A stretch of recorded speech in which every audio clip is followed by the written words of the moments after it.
सुमेश अरोड़ा जी, आप इस बारे नमस्कार। में किस तरह से प्रकाश डालेंगे कि हमें समझ में आए कि सरकार जो ये छापेमारी की कार्यवाही करती है, इसके पीछे क्या वजहें होती हैं? अगर मान लीजिए आज इन समाचार संस्थान के ऊपर छापेमारी हुई है, तो क्या वास्तव में ये एक जरूरी प्रकरण हो सकता है, आवश्यक कार्यवाही हो सकती है, या दबाव में लेने के लिए ये कार्यवाही करी गई हो सकती है?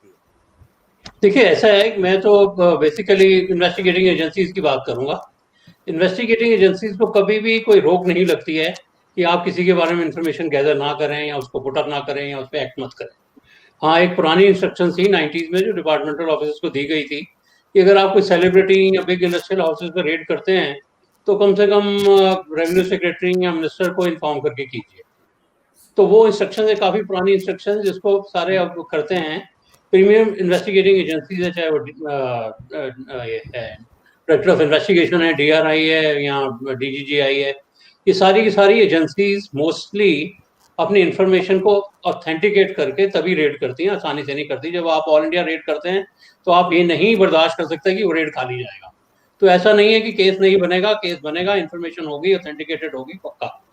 हाँ, रही बात कि कहाँ पे थोड़ा पॉलिटिकल रोल आ जाता है, और इंस्ट्रक्शन जब निकली थी तो उसकी वजह ये थी कि कुछ सेलिब्रिटीज को रेड किया या कुछ इंडस्ट्रियल हाउसेज को रेड किया गया, जो थोड़ा उस टाइम गवर्नमेंट को अनपॉलिटेबल निकला। तो एक तरीका बना दिया गया कि जी आप जब भी हायर लेवल पे भेजेंगे फाइल, जब भी आप किसी इंडस्ट्रियल हाउस पे या सेलिब्रिटी पे रेड करना चाहते हैं, तो बेसिकली वो उम्मीद है कि ये प्रक्रिया फॉलो हुई होगी।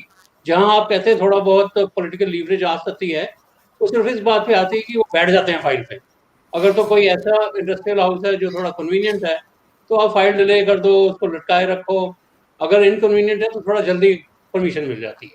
आपको याद होगा कुछ देर पहले ZTV पे भी इनकम टैक्स का रेड हुआ था, एक आध महीना पहले ही।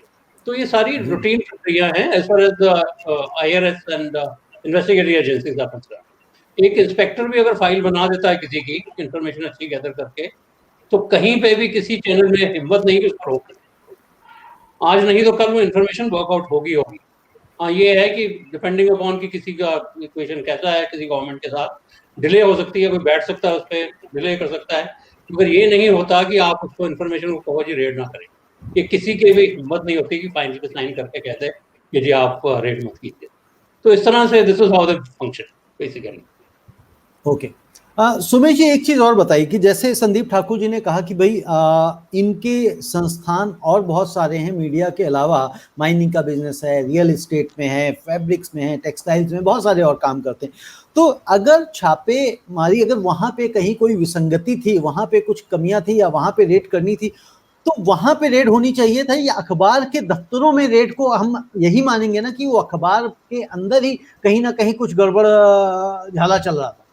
देखिए, जब भी इन्वेस्टिगेटिंग एजेंसीज आती हैं, इनका एक तरीका होता है कि ये सारे के सारे इंडस्ट्रियल ग्रुप पे करते हैं मोस्टली रेड, और सभी ऑफिस पे करते हैं। अच्छी तरह से प्लान किया जाता है, एक आध महीना प्लान किया जाता है। इवन ऑफिसर्स को नहीं मालूम होता नीचे वालों को कब टाइम रहेगा, क्या रहेगा, कौन सी जगह पे करेंगे।